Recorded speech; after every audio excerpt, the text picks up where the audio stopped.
It's a great day to talk hockey on Habscast. Welcome to Habscast. I am your host, Eric Macramalla, here with Grant McCagg, former scout for the Montreal Canadiens and a scout. He's still a scout, still doing the scouting work. Some fantastic rookie and up-and-coming player profiles he has been doing available on YouTube, as well as his online service. I'll give you the name in a second. I always forget how to pronounce it. But welcome to Habscast, all things Montreal Canadiens. Grant, what is the name of that paid service you offer? It's very cheap. It's like $5 or something. Yeah. Well, it's Patreon. It's Patreon. And if you become a member, you get all sorts of scouting videos. And Robert Trask, who used to write for me for recruits, is finding some time now. He's going to start contributing articles all the time. And I, as a longtime journalist, I know I get the scouting tag, but really I am a journalist first and foremost. 40 years. Well, you've written a lot of profiles, right? Like you've written a ton of profiles over the years. No, that's like if you were to assign a number, how many have you written?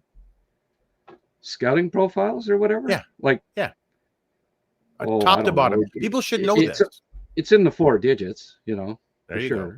Okay, so let's say 9,999. All right, there's a lot to talk about today. We're hearing that Pavel Zacha, potentially a second-line center for the Bruins. Maybe he's a target for the Montreal Canadiens. We'll talk the Habs power play. Patrik Laine is out. You also had a fascinating post earlier this week. I loved it. I'm smiling already because I think this is going to be a good opportunity for you and I to debate and fight and maybe scrap it out. Montreal Canadiens, are they cup contenders? And you said yes. They are contenders for the – I have to make sure you're referring to the Stanley Cup, not the cup in my basement. So, yes, they are contenders for the Stanley Cup. I want to start off by asking you this. The Montreal Canadiens today played 10 games. They're 7-3. Easily could be 9-1 if you take into account the Ranger game where Monty let in some softies and the Oilers game where the refs let in some softies. So this is the type of start we talked about strength of schedule-wise, which we were hoping to see. But hope is the privilege of the week. It rarely happens, right? Hope is not a strategy. The Canadiens have executed. They have executed. Yes, they haven't beaten, the top-tier teams. But I'm looking around the league. It's like, wait a minute, Grant.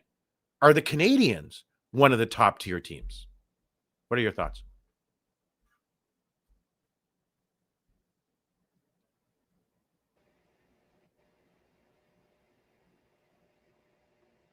You got me, Grant?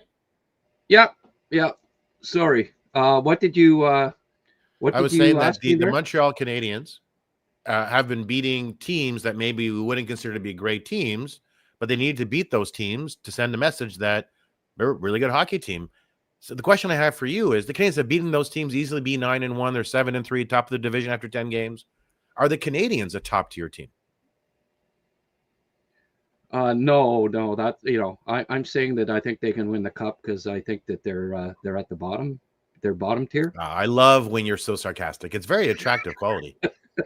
Thank you very much. Yes. What makes the Canadiens? What makes the Canadiens a top tier team in your view? Yeah. Well, I would say, Eric, that it's look at their record. They're 7-3.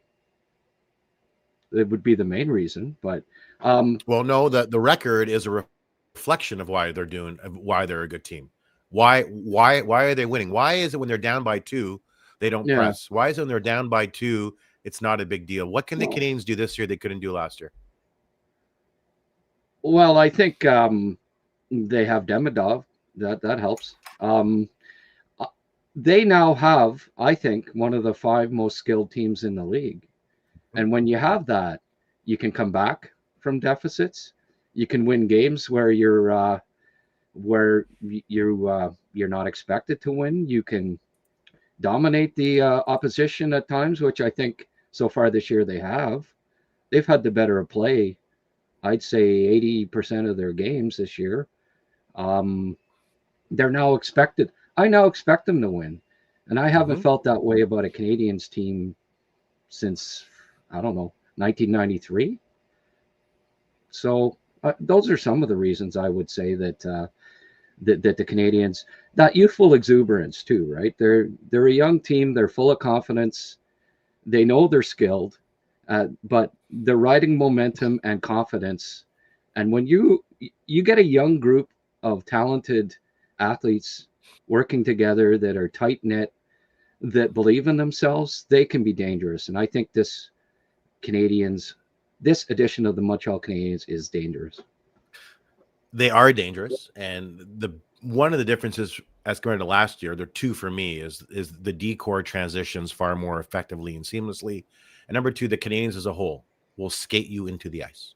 Their forecheck is relentless. I use the word relentless. That to me, if I were to use one word to describe the Habs, relentless. That being said, when I heard that you said the Canadiens are cup contenders, I said to myself, has Grant fallen off his chair?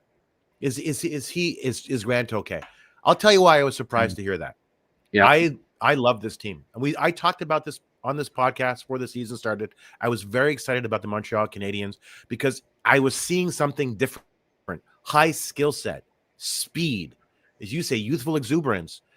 Team can score, and then Demidov to me was the wild card, and we're seeing it now. I mean, I thought when I'm watching him play, I'm like, wait a minute, this is different. Him and Lane Hutson should like live together, and they should have be neighbors forever and talk hockey forever because they're destined to be together.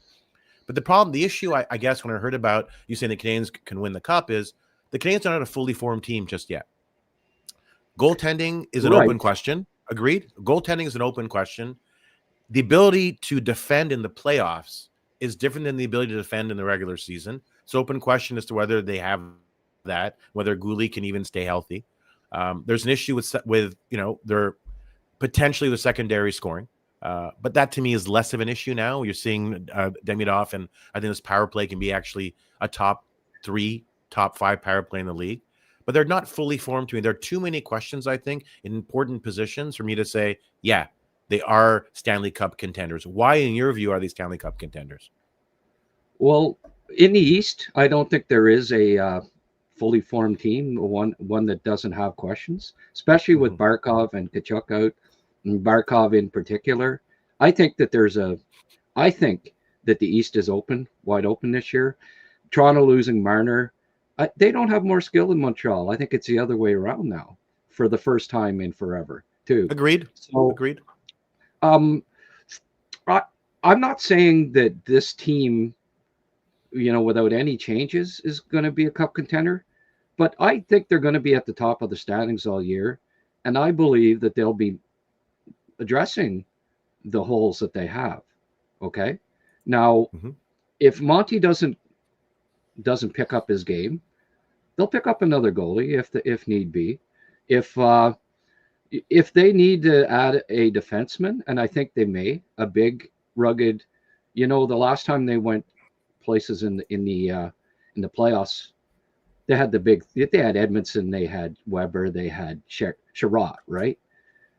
I get that you need some size and beef back there to go far in the playoffs. I think they will add there. I also think that they'll add one more forward piece, and preferably a left center with some size that can kill penalties, that can win some faceoffs. And there just happens to be one that's been rumored a lot lately. You literally just described Pavel Zacha. Left shot with size that can kill penalties. Yeah, absolutely. Right. The point you make about the Canadiens D back in 2020 in their cup run when they had Weber, Emerson, Petrie, Sherratt, all those players were acquired. And that's the one thing that leaves you feeling optimistic about the team being in a position in the playoffs sooner rather than later, is the pieces they're missing on D are the pieces you can acquire. Yeah. You can't acquire a first-line centerman. You can't acquire a first-line winger, but you can acquire meat, beef, and size back on D for, give yourself a shot in the playoffs, right, Grant? It's not something that if you don't have it, you can't find it. No, that's right. And there have been cup winners that didn't have, it's safe to say, in the last 20 years, that didn't have what you'd call elite goalies either. Like, I think you can win a cup without having the best goalie in the league. It's rare that the Red Wing, did that. That the Vezina Cup winner it wins the cup. It happens very rarely, right? And also they have cap space, right? and they have lots of assets to pick up these pieces. So they're in prime position. I'm not saying this team, as it stands today, is a cup contender necessarily. I think they could be, but I think they're going to be at the top of the standings all year. In the East, like the Atlantic's not that strong. It's wide open this year. When Detroit's your main competition right now, that bodes well, I think, because I don't think Detroit will sustain it. So Hughes is going to be a buyer, and Hughes will address those. Mm-hmm. He sees the window being open now from here on in, and for the first time in quite a while, the Canadiens are going to be big buyers, I believe, coming up to the trade deadline and going for it. The time's now to go for it. The East is open with Barkov out, I think.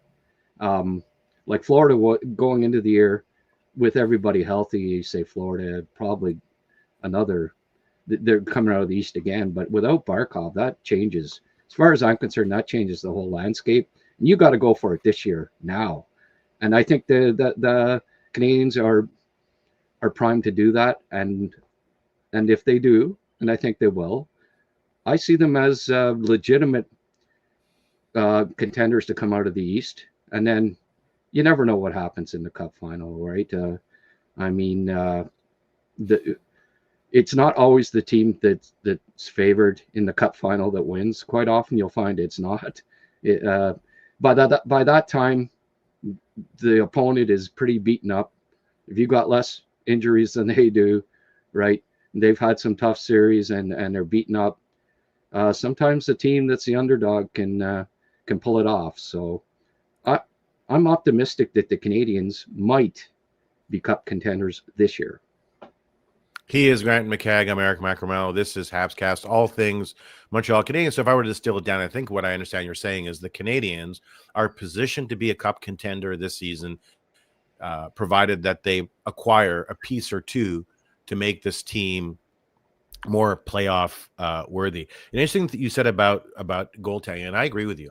You don't need the best goalie in the world to win the Cup. You need a good goalie playing great in the playoffs. Right? Osgood did that for the Red Wings. On the end of the spectrum, Hellerbuck is the best goalie I've seen in a long time, and he's struggled in playoffs. Vasilevsky doesn't look like the type of player that he was before post-surgery. And actually, that raises another point that you were kind of talking about, was the Atlantic Division. The Sens are in first after 10 games, although they're 5-4-1, so just about a 500 team, right? Canadiens are 7-3. But it was, to start the season, it was kind of like a perfect storm. The Leafs lost Marner. I think that's a significant loss for this team long-term. It makes Matthews less effective. It makes everybody less effective. The Panthers lost Tkachuk, and they lost Barkov.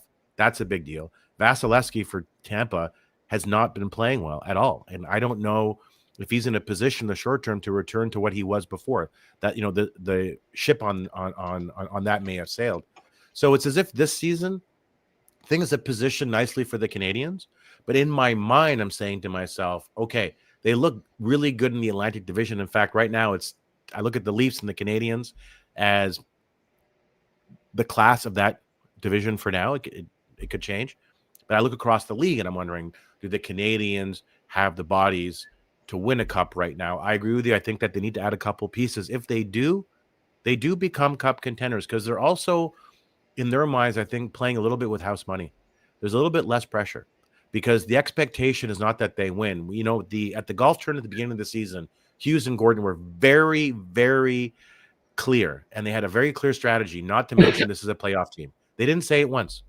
And that was intentional. They didn't want to apply pressure on the Montreal Canadiens. But when you watch this team play, you're like, The one thing that does kind of concern me, I want to get your views on this, is their goal differential still sits at just +6. So they got 36 goals for, 30 goals against. Some of those 30 goals are courtesy of Monty. He's got to find his way in the crease. Absolutely. So I'd like to see a goal differential north of 10. What do you make of goal differential, if anything? Is it something that matters to you? Well, one of your de facto starter, who's no longer, I guess, the de facto starter, has an .850 save percentage. For you to have a goal differential in the plus is is a testament to just how good the skaters are on that team, right? Like to have a guy that's played half the games, who's got an .850 goal percentage, and you're still above 500 in goal differential. I think that's clearly a a shout out to the team itself that they're playing extremely well, and the main reason why the goal differential isn't higher is because Monty hasn't been stopping pucks. So that has to be rectified in one way or another, and it may end up being the downfall of them come playoff time. I'm not saying that the Canadiens are the favorites in the East. I'm saying I think they can win the East, and it will depend. It will depend. They'll need to get good goaltending. There's no doubt about it. They'll have to get. Gooley's going to have to be healthy. I think they're probably going to have to pick up another big veteran defenseman, and someone like Zacha down the middle. I think would be if they can do those things. Let's talk about him. Let's talk about him because he fits the profile of a second line centerman, 6'4", left shot, things that you said the Canadiens need. He's pretty decent on faceoffs as well. If the Canadiens acquired him, would he make the Montreal Canadiens a better team? Yeah, I think so. Right now, like Doc is never going to be great on faceoffs. I don't think it's fair to say at this point that agreed. He's going to be below average. When to this point in your career, you still can't win 40% as the majority of the time. They need a lefty in the faceoff circle. Zacha is 61% so far this year on draws. I look back at it, and like most NHL centers, until they're 25, 26 or so, they're not usually that good on faceoffs. It's an acquired art. It takes practice. It takes tons and tons of NHL faceoffs for most, unless they're really special. Zacha is 54% in the 54.4% his last 3 years, which is very, very good. Yeah, so 54, 53, and 61 this year. That's fantastic. Yeah. That's 15 points higher than Doc, at least 15. Right. And also he's a lefty, and he can, and also I think, and I've been guilty of it too, not necessarily following Zacha's career really closely, but seeing that he was a top 7 pick who's never reached that offensive potential that typically a top 7 pick does. But what he has done is become a very good defensive center. And, like he has never hit 60 points in his career. So you think, okay, well, this guy's he's an underachiever. But what he has done is transformed his game. And he's become, I'm not saying Bobby Hully, but similar paths. And also another big Czech center, by the way, who was a huge piece in the Devils' wins, cup wins a couple decades back, maybe 3 now, who was a high pick that never reached that offensive potential, but became a really good defensive center. Zach is averaging close to 2 minutes a game on the PK. So what I've seen, one of the problems that I've seen is when you're having a defensive zone face-off, right? And you got Evans out there, and they don't have the other guy that if Evans is thrown out, or if it's on the left side or the right side, Alex Newhook taking face-offs in the defensive zone on a PK really, really bothers me, because he's a 40% face-off guy. Yeah.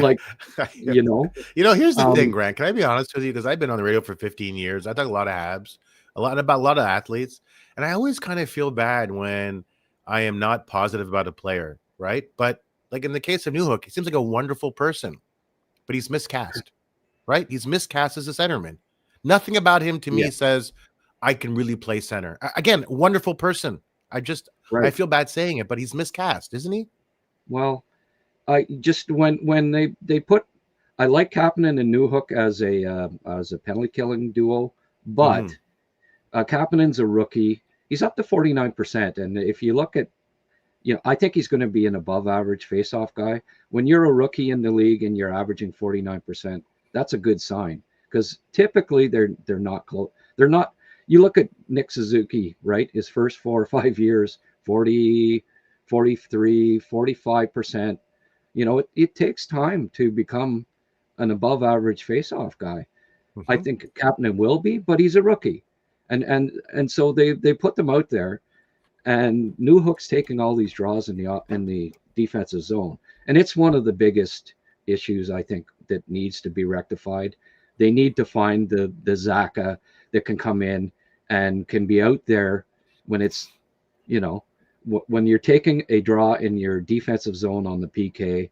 It's not Alex Newhook taking it. It's Zacha or Evans. I would start just about every defensive zone penalty kill situation with Zacha and Evans out there, right? Whoever's the stronger side, whatever, if Zacha's stronger on one side, he takes the draw. Same with the other side with Evans. And you've got two above average face-off guys that are there. Getting possession of the puck on the PK is so important. And conversely, getting possession of the puck on for the power play team is so important. So I think is a good fit. It is a good fit. And for those wondering, does the money make sense? The answer is yes. Canadians have about $4.5 million in cap space.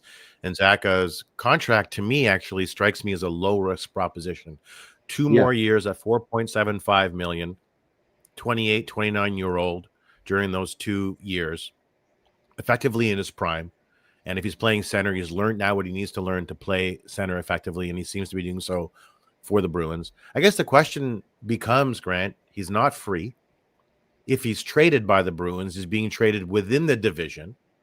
That's a bit awkward. It's like seeing your ex-girlfriend or going to your ex-girlfriend's wedding. It's awkward. She may have invited you to show you that she's past you, but please, no one can be past you, Grant, right? So what do you have to give up if you're the Canadiens?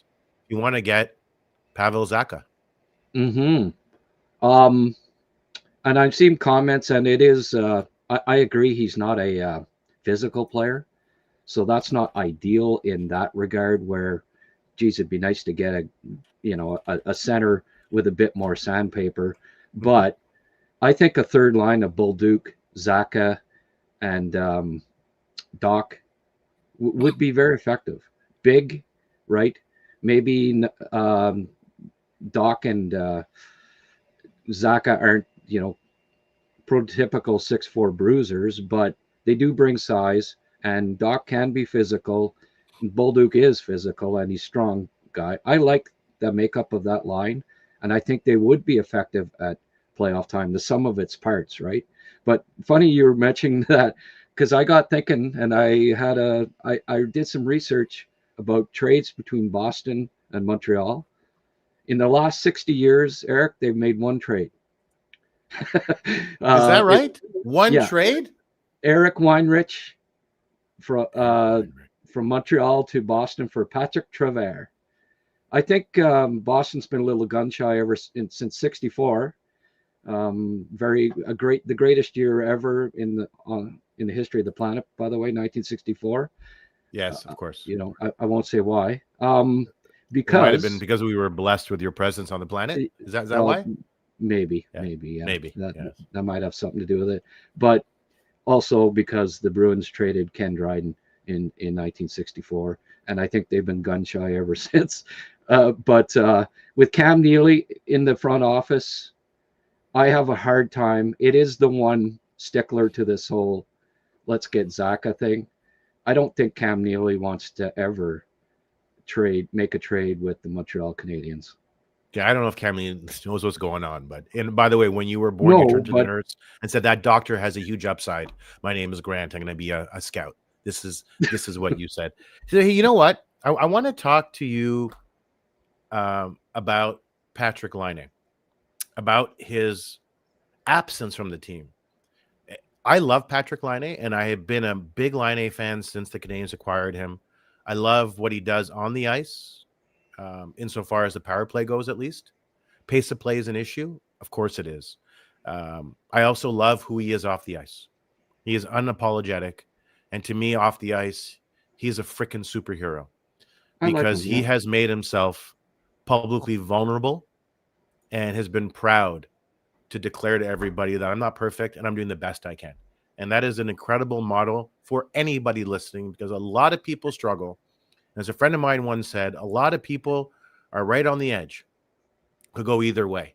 And Laine is nothing but an inspiration. Okay. Having said that, because pace of play is a bit of an issue, the lines that he has played on haven't necessarily had the right chemistry. I'm just using my words carefully, Grant, because again, I don't like being unkind. Yeah. His removal from the Canadiens lineup has had this domino effect such that the players now look like they're playing in the right spots, and the team looks like it's more fluid, it's more consistent, and they're all playing the same way. Through your scout lens, what do you see with Patrik Laine out? Yeah. Well, I hate to, we're not going to be debating this one, Eric. I agree 100% with what you said. So, but yeah, I think Gallagher dropping down to with Evans and Anderson is a lot better fit for a line that, you look back to the Gallagher, Tatar, Deneau line, right? This is kind of the 2024 or 2025 version of that, right? That they, and what's the one common denominator? It's Gallagher is on the line. Yep. He is a good fit on a line that you throw out there against other teams' top two lines as often as you can. Try to shut them down, get the puck and be aggravating in the offensive zone, be aggravating in the defensive zone, be aggravating in the neutral zone. And I like the makeup of that line a lot more than with Laine on it, because he just, as you say, it wasn't a fit with those other two. And Gallagher, is I he think, a fit anywhere? Is Laine a fit? I hate to ask this question because obviously I'm asking it for a reason. Is Laine a fit on the Montreal Canadiens? No, I wonder that now. I think the acquisition of Bolduc, and then starting the year with the power play with Caulfield back in the spot where Laine was a clear indication that the Canadiens are thinking that he's not a fit, right? There's 1 year left in his contract, but we can't trade him. We got to try to fit him in here. But I think, starting the year, they pick up Bolduc, so they've got a guy that can score, that has a good one-timer that can score on the power play to replace Laine down the road. They put Caulfield back on the left wall on the first power play where Laine was last year, till he started to struggle at the end of the year and was ineffective on the power play after being so brilliant on it the first while. And, in part because he got injured, in part because teams started to thwart it and pattern their defensive coverage over, because the Canadiens kind of made it obvious, okay, our strategy here is to get the puck to Laine. And so they, it became, they covered it better as the year went along. So I think Caulfield is more, he moves around more and he can do more. He's quicker. It's harder to get the puck off of Caulfield in part because of his size. The puck's in close to him and he can keep it. He can stick handle and in tight areas along the wall and get away from people better than Laine. Laine with the long stick and the reach and not being quick off the mark. For Laine to be like Laine when he has the puck, he's effective at protecting the puck, but the play does slow to his pace. Everything slows down. That's the thing. And if I'll ask myself the same question, is Laine a fit? And I hate to say it, but on this edition of the Montreal Canadiens, and this Canadiens team is a very specific team. It is a team that has a significant skill set. Hudson, Demidov, Caulfield, players that are fast, they're quick, smart, but not the smart because he's extremely intelligent. But you have a team that is predicated on skill and speed. That's what the Canadiens are. So on this edition of the Canadiens, Patrik Laine is not a fit. He'd be fit on other teams. right? Where they don't play the same style of play, where they need some help on the PP1. But Patrik Laine, I don't like saying PP1. My dad was a urologist, probably rolling in his grave now. The Canadians right now with Patrik Laine, I don't think it's a match. And I think St. Louis made it clear in the way that he has moved him around and the way that he sat him at crucial parts of the game. He's a good hockey player, but he doesn't fit. He is not a fit. Speaking of fits, I talked to you about this player after the season started, and I said that he is so important to the Habs. I hope he can figure out how important he is by virtue of the way that he plays, and that's Arber Xhekaj. We talked about beef. Where's the beef? You need that in the playoffs, back on D. And Arber has a way of, just by virtue of his presence, exerting influence over the game, right? Protecting some players before they even get touched. Arber was benched in the game against the Canucks in the third period after a couple of penalties that were highly questionable, including an interference call that honestly, like, that was like a basketball play. I don't know what he was like. My son, who's 9, is like, Daddy, that was weird. I'm like, yeah, it was weird. I was surprised. Arber has got to figure out how valuable he is to this team, and that means no bonehead plays. He's got to make the plays and not venture beyond the four corners of what makes him effective, I think. What do you think, Grant? Yeah. So when you were saying questionable, you aren't saying they were questionable penalties. You're saying questionable decisions by highly. I'm trying to be nice. Highly questionable judgment on his part. They're bonehead plays. Bonehead.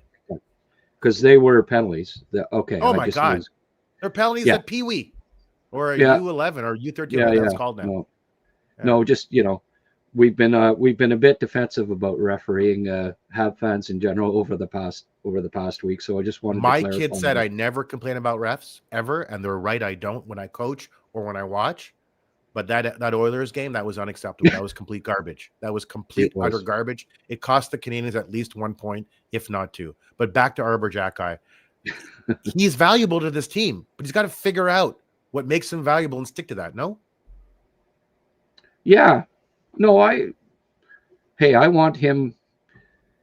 That is a piece they need. Like when I'm talking about them adding a beefy, big defenseman, they wouldn't have to if Arber was playing well right now. He'd be the answer, but they don't. Marty doesn't trust him. You need defensemen to play more than 6 minutes a game.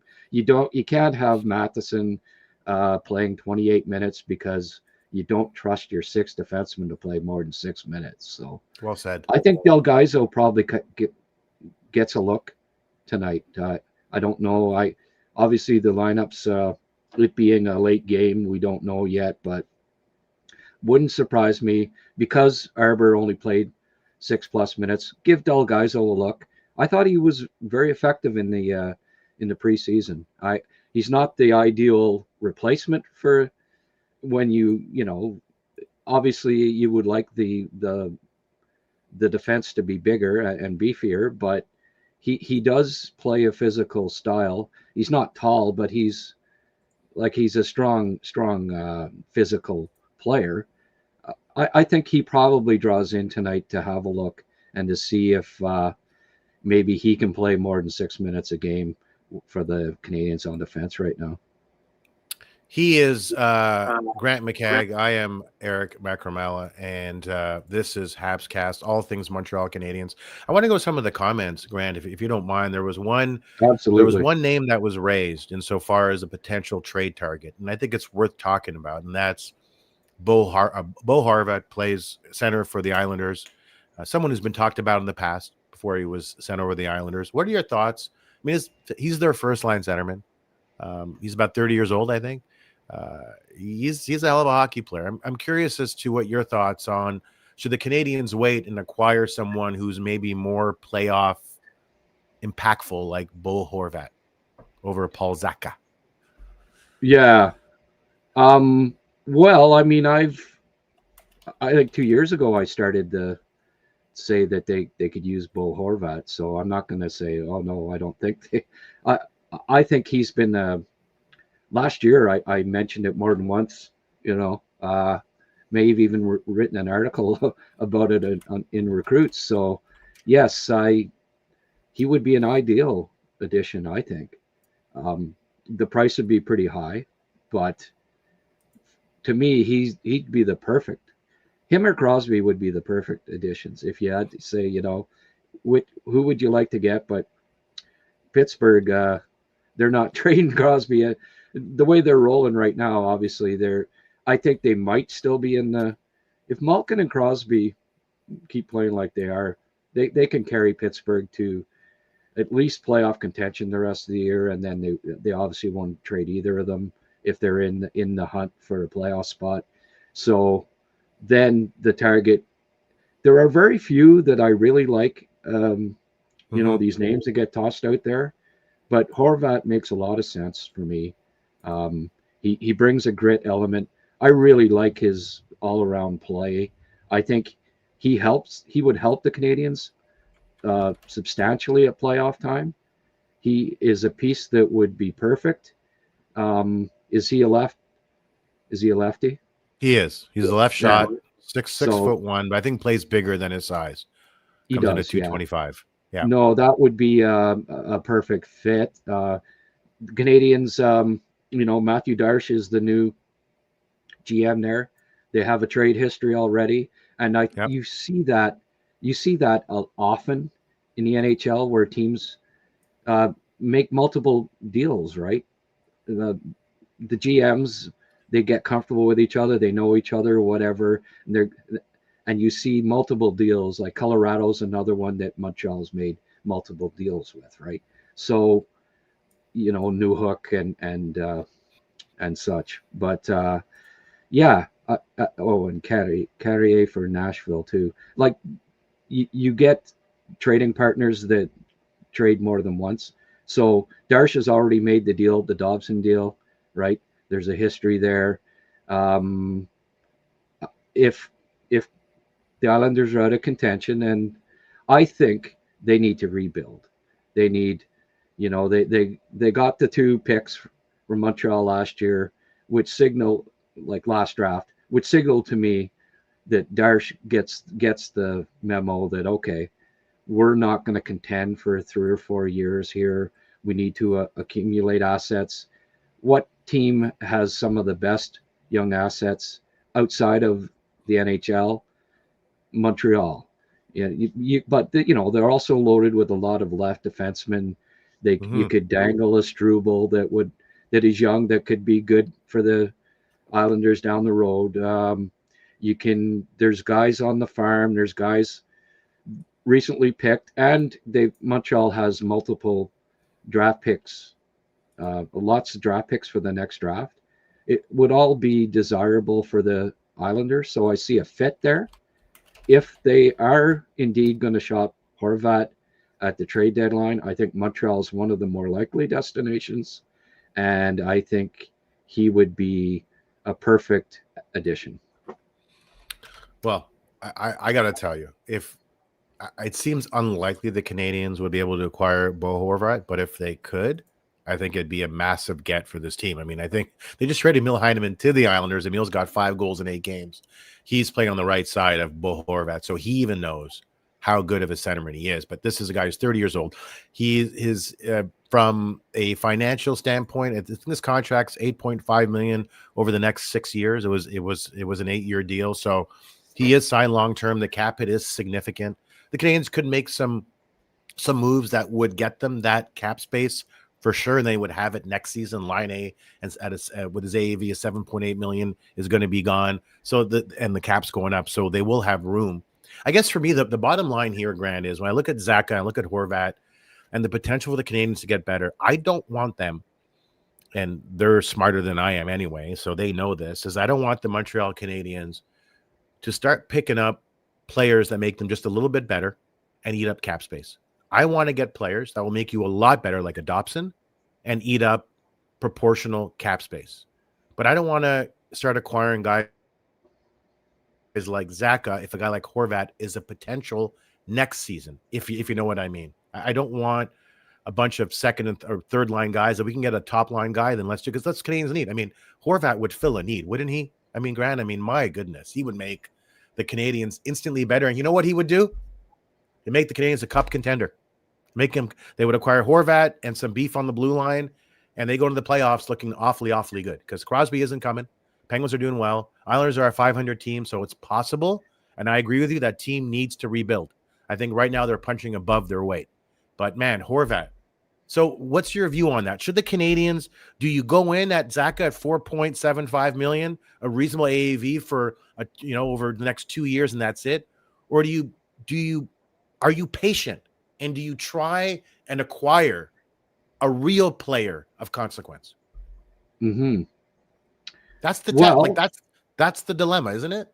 Yeah, no, that's right. And I think in part it will how Doc and Kapanen look over the next 3 months leading up to the trade deadline will in part influence it as well. If they both keep improving and they look really good, the Canadians may say, well, I don't know that we need to add a center at this point if the price is going to be too high, or we can't get players that are really an upgrade over these two. So do you upset the chemistry of a close-knit team if the Canadians are at the top of the standings? If Kapanen continues to play like he is and he's on a 60 point pace and he's playing great with Demidov, do you bring in somebody and upset the momentum and the chemistry?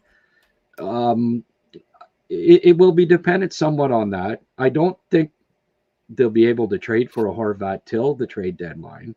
Like the Islanders aren't going to, they're a 500 team. Well, 500 in the East keeps you in contention probably right till February, and they won't trade.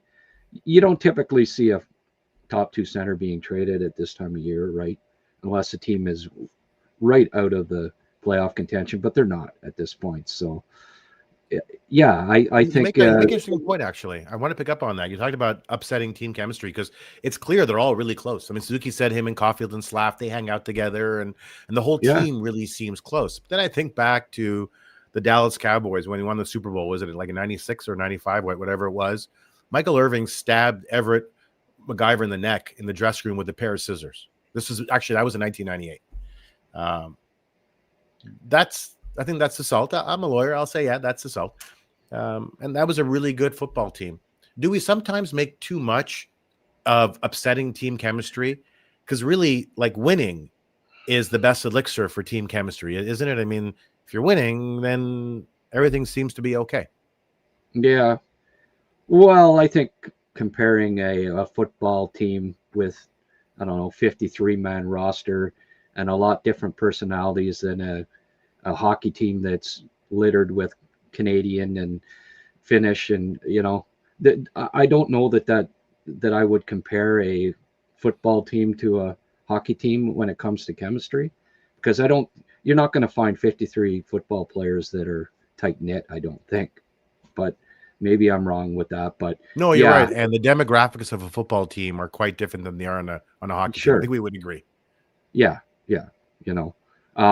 But I mean, in saying that, if tomorrow Cappy stabs Demidov in the neck or whatever, it's probably going to upset team chemistry. There you go. Ladies and gentlemen, Grant's first joke, and I absolutely love it. Here's a message from Sheldon Hughes. Horvat would be perfect, so he really likes him.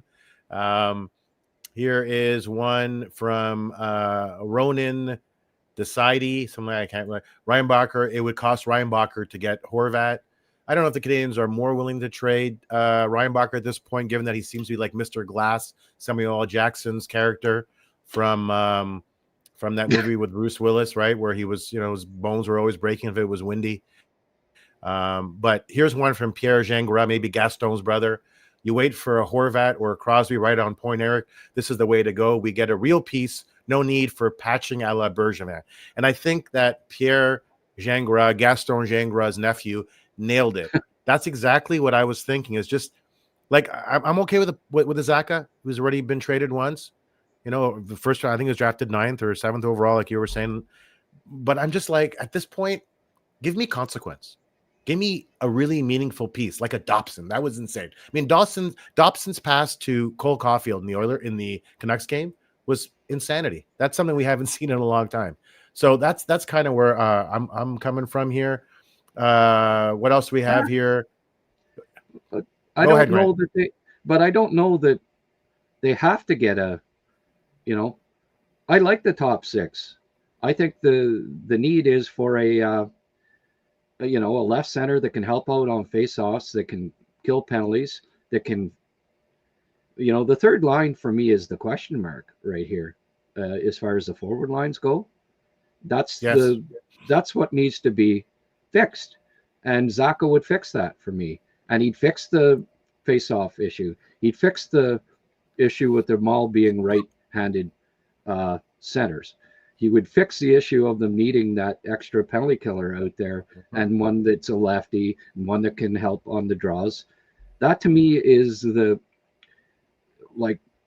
there aren't a lot of holes, I don't think, with the Canadiens right now. And it's been a long time since you could say that about a Canadiens club, but especially up front, I think Zacha would be the answer. And but I mean, Horvat's a better answer. Sure, if you can get Bo Horvat, and you've got a choice between Zacha and Bo Horvat, yeah, I would go after Bo Horvat. But again, it's Boston, unless it's a 3-team trade where Horvat goes to one team and then they bounce him back over to the Habs. It's not likely to happen that the Canadiens make a trade for Bo Horvat, even though Cam Neely isn't the sharpest knife in the drawer. I will agree. I do know that Cam Neely will not want to make a deal to help the Montreal Canadiens. The more Cam Neely takes control of that team on personnel decisions, the better off the Canadiens are going to be. I have this from a very reliable source. So here, another guy, Pierre Gingras again. I love Gaston Gingras' third cousin. Man, Eric and Grant might be the best duo on podcasting right now. Should be built into a monster, great chemistry. Clearly, all of that are lies. Always liked Eric on TSN 690. That's from Ronan. I don't like myself on TSN 690. I don't know why you like me on TSN 690. But more importantly, American Thanksgiving keeps coming up in these comments, Grant. That's November 27th. That's when we'll start seeing moves being made. If you're out of the playoffs on American Thanksgiving, unless you're the Blues, unless you're the Canadiens, it can be pretty tough to make it into the playoffs. That's when we're going to start to see moves. So is that for you? Is that a target date around the end of November when we might start to see some early trades?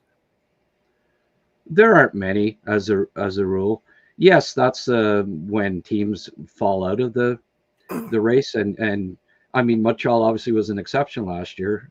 There are maybe teams, it's a copycat league. Maybe there's a team that says, well, yeah, we're out of the playoff race now, but look at Montreal last year.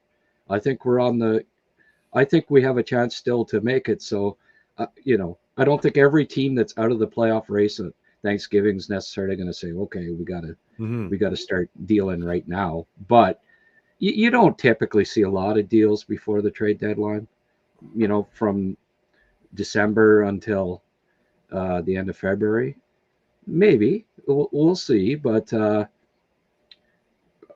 you're right, because it also helps teams, right? Because the longer you wait, the cap hit will come down. So it gives teams cap flexibility to acquire those players, and then on the team that's trading the player away, they create a bit of a bidding war, right? For players that are even third liners, suddenly their value is amplified. Here's another one from yes. I also think that owners don't necessarily want to give the impression to their fan base, especially teams that don't sell out, that aren't sold out for every game, that, hey, we're giving up on the season on December 1st. Hey, come and watch us lose. I think they'd prefer to at least give the impression that they're trying to win until the trade deadline, when then everybody makes these deals. There are some tanks positioned outside where the San Jose Sharks play, outside their arena. Here's a message from Sheldon Hughes. And I like that. The reason I'm highlighting is I really like this comment. I'm confident Hughes and Corden will make the correct decision regarding a 2C. And as I mentioned before, Zacha makes them better. Horvat makes them a lot better. But I love that comment because I feel about Hughes and Corden like I did about Felipe Alou.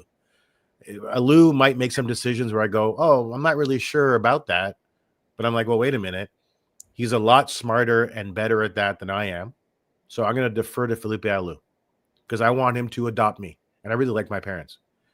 With Hughes and Gordon, I kind of feel the same way. Like I may not agree with everything that I see, but I know they have exceptional judgment and intelligence and understand how to be the architect when it comes to roster construction.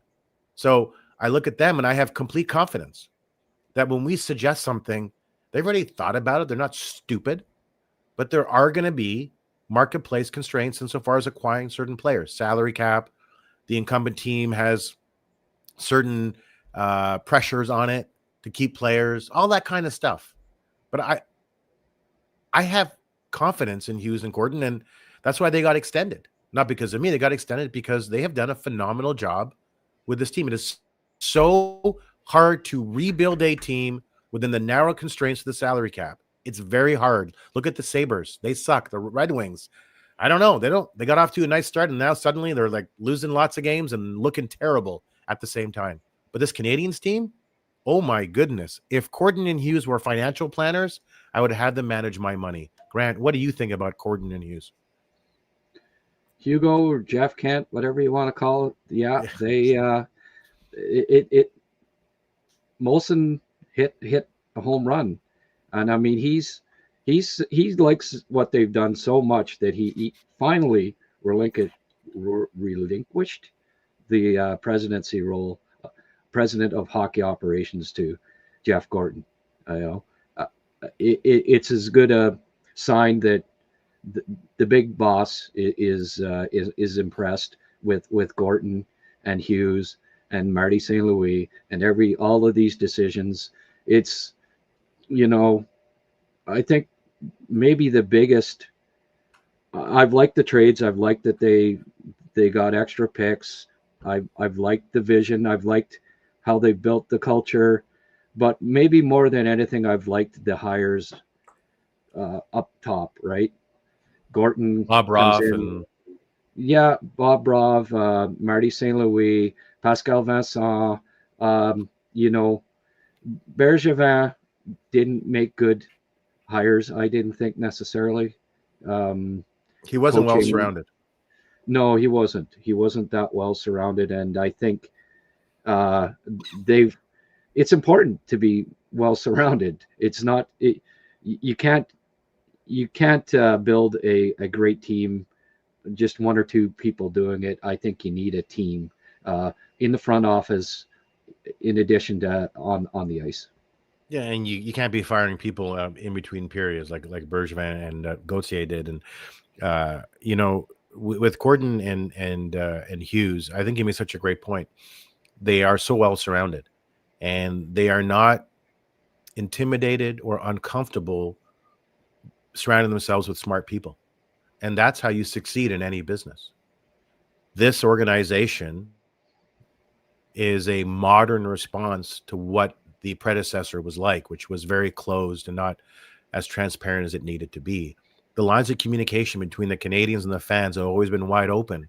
We have nothing to hide. That's their policy. And we're listening to you, and we're doing our jobs as best we can. And it has been, I would even say it's been a learning experience and almost inspirational, because this is how you do business. If you're young and you want to know how you succeed at business, look at the Montreal Canadiens. Modern, transparent, great communication, as many smart people as you can possibly find. And what has that resulted in? It has resulted, in my estimation, Grant,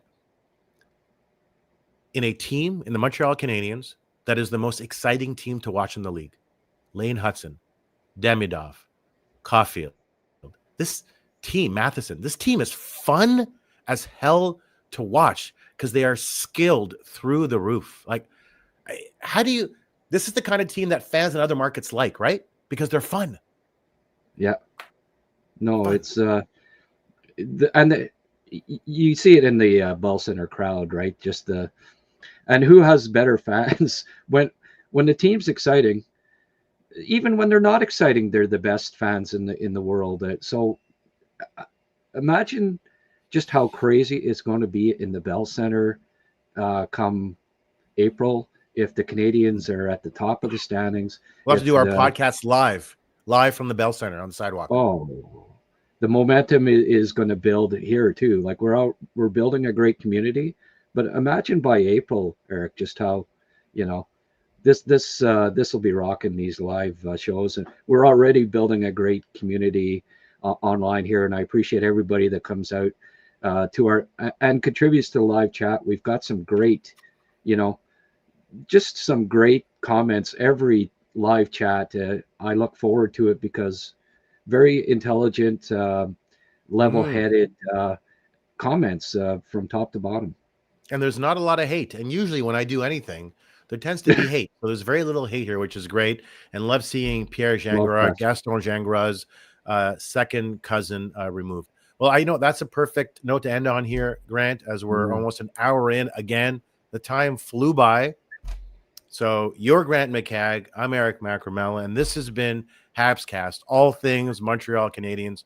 Hope you enjoyed the live show. And actually, let me get you out on this. They're playing the Kraken tonight, 10:30. I watched the entire Dodger game last night. My kids went to bed. They're 9 and 12, went to bed at 1 o'clock in the morning. I stayed up till 3. So a 10:30 start time is nothing. It's nothing. Montembeault is starting tonight. What should fans expect that score to be like when they wake up tomorrow morning? Yeah, it should be. I think it'll be a high-scoring game. 6-5. I'd bet the over. I'd bet the over on it tonight. I say the Canadiens win this game 5-2. That Montembeault will play okay, but I think the issues he's facing in net, they're not. You're not going to cure that overnight. There are some significant issues, but hopefully he can get that fixed as they move forward. I think Canadiens win. Of course, my prediction is completely aspirational because I want the team to win. I love my team. You love your team. He's Grant McCagg. I'm Eric Macramalla, and this has been Habscast, your podcast of all things Montreal Canadiens. Take care.